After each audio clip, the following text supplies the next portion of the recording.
اب ان کے خلاف جب کوئی کارروائیاں ہوں گی، جب ان فتنوں کو، ان ناسوروں کو جب ڈیل کیا جائے گا، پھر ان کی چیخیں نکلیں گی کہ جنرل عاصم منیر میرے ساتھ یہ کر رہا ہے، فلانا شخص میرے ساتھ یہ کر رہا ہے، فلانا کرنل میرے ساتھ کر رہا ہے، فلانا جنرل میرے ساتھ۔ ارے بھائی اللہ کے بندو، خدا کا کچھ خوف کرو، کوئی عقل مت لو۔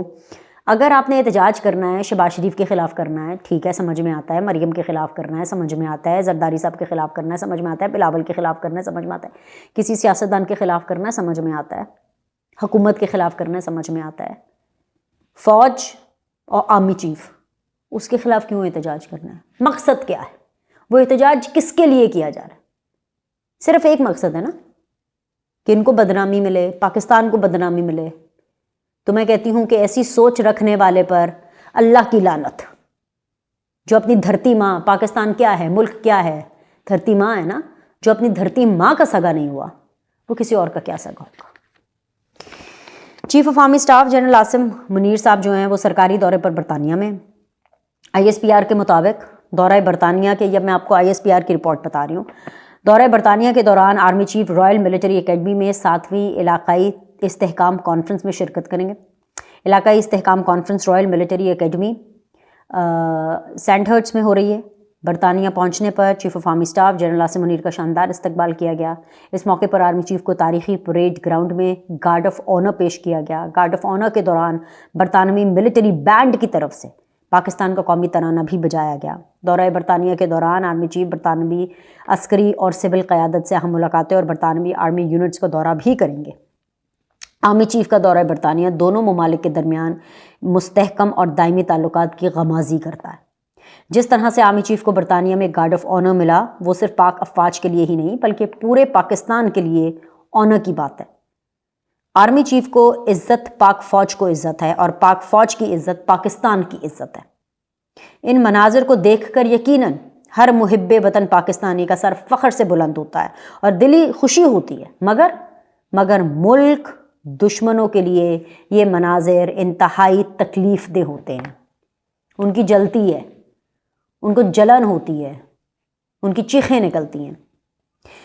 ملک دشمنی کی بات ہو اور یہاں پر تحریک انصاف کا ذکر نہ ہو، یہ تو ہو ہی نہیں سکتا۔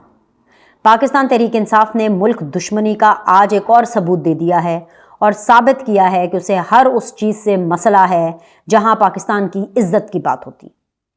فورن فنڈڈ اس جماعت کی برطانوی چیپٹر نے لندن میں احتجاج کی کال دی ہے، کیونکہ پاکستان کو ملنے والی عزت ان سے برداشت نہیں ہو رہی ہے، ہضم نہیں ہو رہی ہے۔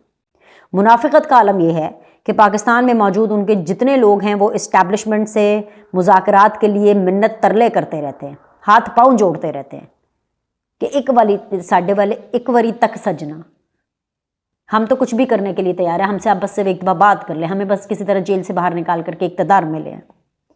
اور برطانیہ میں موجود جو ملک دشمن احتجاج کی کال دے رہے ہیں، یہ وہی ملک دشمنی ہے جس کی بنیاد آرمی چیف کی تعیناتی کے وقت راول پنڈی میں دھرنا دے کر شروع کی گئی تھی، اور کوشش کی گئی تھی کہ بس کسی طرح سے آرمی چیف کی تعیناتی کو روکا جا سکے۔ نہیں روک سکے ان کی تعیناتی، ناکام ہوئے، اور پھر ناکامی کی صورت میں 9 مئی کیا گیا، جس کا ایک ہی مقصد تھا کہ فوجی تنصیبات پر حملہ کر کے فوج کو اکسایا جائے اور وہ اپنے ہی شہریوں پر گولیاں برسائیں، جس کے بعد آرمی چیف کے خلاف ادارے میں بغاوت کرا دی جائے۔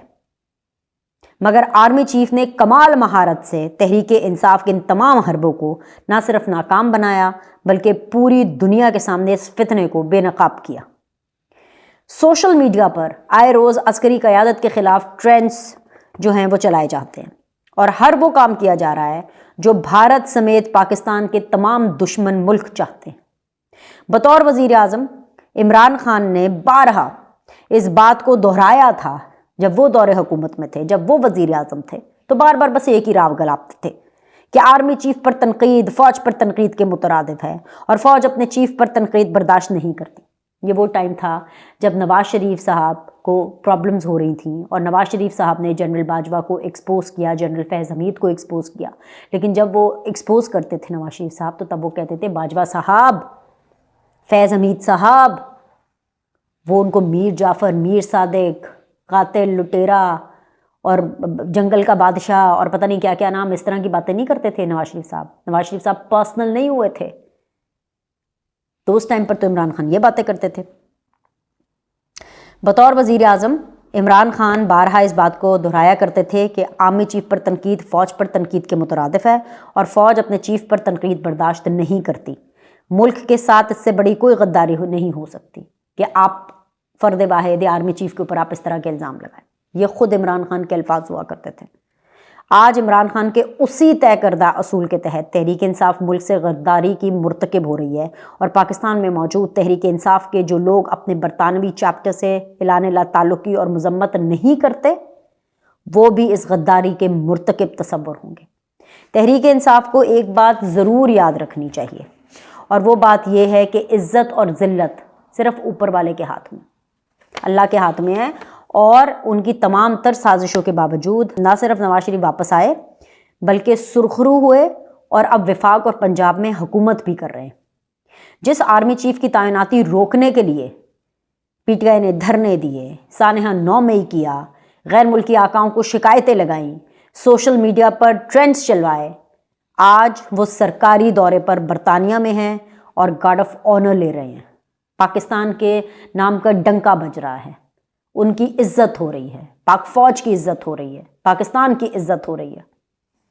اللہ نے انہیں بھرپور عزت سے نوازا، اور خود کو لاسٹ آپشن، عمران خان یہ کہتا تھا نا کہ میں لاسٹ آپشن ہوں، خود کو لاسٹ آپشن کہنے والا آج اڈیالہ جیل میں ہے، اور اس کی جماعت مختلف دھڑوں میں تقسیم ہو کر دست و گرباں ہو رہی ہے. اب آپ مجھے یہ بتائیں کہ اس طرح کی جتنی بھی خبریں، کیا یہ آپ کو سکون دیتی؟ یہ بہت ہی امبیرسنگ خبر ہے. پاکستان میں جب کوئی بڑا وفد آ رہا ہے، جب کوئی پریزیڈنٹ آ رہا ہے، ہیڈ آف دا اسٹیٹ آ رہا ہے، ان کو اپنے دھرنے کی لچ فرائی کرنی ہے. پاکستان ڈیفالٹ سے باہر نکلا، ان کو اپنی لچ فرائی کرنی ہے. آئی ایم ایف کے ساتھ بات ہو تو آئی ایم ایف کو چٹھیاں لکھ کر کے پاکستان کو فائنینشیل لاس پہنچانے کی کوشش کرتے ہیں. پاکستان میں چیمپئنز ٹرافی ہو رہی ہوتی ہے تو تب ان کو اپنی لچ فرائی کرنی ہے. پاکستان سے باہر آرمی چیف جا رہے ہیں، ایک عزت کی بات ہے، جا چکے ہیں، گارڈ آف آنر مل رہا ہے، ان کی عزت افزائی ہو رہی ہے. سب کی نظریں جو ہیں اس ٹائم پر برطانیہ کے اوپر ہیں. پاکستان اس ٹائم پر لائم لائٹ میں ہے، لیکن ان کو پرابلم ہو رہی ہے کیونکہ ان کو تو یہ لگتا ہے کہ صرف لائم لائٹ لینا ان کا حق ہے. ان کو تو صرف یہ لگتا ہے کہ وزارت عظمیٰ پر بیٹھنا صرف ان کا حق ہے. ان کو صرف یہ لگتا ہے کہ آرمی چیف چننے کا بھی حق صرف ان کا ہی ہے. تو وہ دن چلے گئے جب خلیل میاں فاختہ اڑایا کرتے تھے. کیسے ان کو سمجھ آئے گا؟ لیکن اب آئے گا سمجھ، اب ان کو سمجھ آئے گا. پہلے بھی غیر ملکی پاکستانیوں کے بلاک ہوئے، شناختی کارڈ، پاسپورٹ بھی ان کے بلاک ہوئے. ان جیسے لوگوں کی وجہ سے جو مڈل ایسٹ ہے وہاں پہ بھکاریوں کے وجہ سے، یو اے ای کے اندر، اور پھر پاکستان تحریک انصاف کے یوتھیا بریگیڈ کی ہیٹ سپیچ کی وجہ سے پاکستانیوں کو سینکشنز کا سامنا کرنا پڑا ہے ویزا سے ریلیٹڈ. بہت ویزاز نہیں مل رہے ہیں، لمیٹڈ ویزاز مل رہے ہیں، لیکن پھر بھی یہ لوگ سدھر نہیں رہے ہیں. لیکن اب سدھریں گے. بکرے کی ماں آخر کب تک خیر منائے گی؟ پھر جب ان کو کچھ کہا جاتا ہے تو ان کی جمہوریت کو خطرہ ہو جاتا ہے. پھر جب ان کو کچھ کہا جاتا ہے تو کہتے ہیں کہ نہیں جی فوج تو ہماری ہے، ہم صرف کیا کر رہے ہیں. اور ویسے بھی ہائی کمیشن کے باہر احتجاج پہ کیا ہوا؟ 30 نہیں تو 40 لوگ تھے. شہزاد اکبر جو ہیں اپنے ساتھ کوئی 15-20 لوگ لے کر کے آئے. جیسے شہزاد اکبر وہاں سے گئے وہ 15-20 لوگ بھی چلے گئے، باقی آ جا کے ٹاواں جو ہے 5-10 لوگ رہ گئے. اور جو بڑے بڑے ان کے جو ولاگرز ہیں، جو بڑے بڑے ان کے سپورٹر ہیں، باتیں تو بڑے کرتے تھے، وہ کدھر ہیں؟ صرف سوشل میڈیا کے اوپر یہ نفرت پھیلا کر کے، سوشل میڈیا کے اوپر انتشار پھیلا کر کے، اور پھر باقی لوگ اس کو اون کرتے ہیں. تو میں تو یہ سمجھتی ہوں کہ یہ تو اپنی دھرتی ماں کے ساتھ غداری ہے، اس سے زیادہ اور کچھ نہیں. میں تو صرف یہی کہوں گی کہ اللہ تعالیٰ ان کی مشکلات آسان کرے. میں پھر بھی ان کے لیے دعا کروں گی کہ اللہ تعالیٰ ان کی مشکلات آسان کرے. گیٹ ویل سون ہوں، یہ لوگ جلد از جلد صحت یاب ہوں، جو ان کو دماغی بیماری ہے کہ پاکستان کو کس طرح لیٹ ڈاؤن کرنا ہے. میں تو صرف یہی کہہ سکتی ہوں. ابھی کے لیے اتنا ہی. لائک کریں، سبسکرائب کریں. آپ سے اگلی ویڈیو میں ملاقات کرتے ہیں.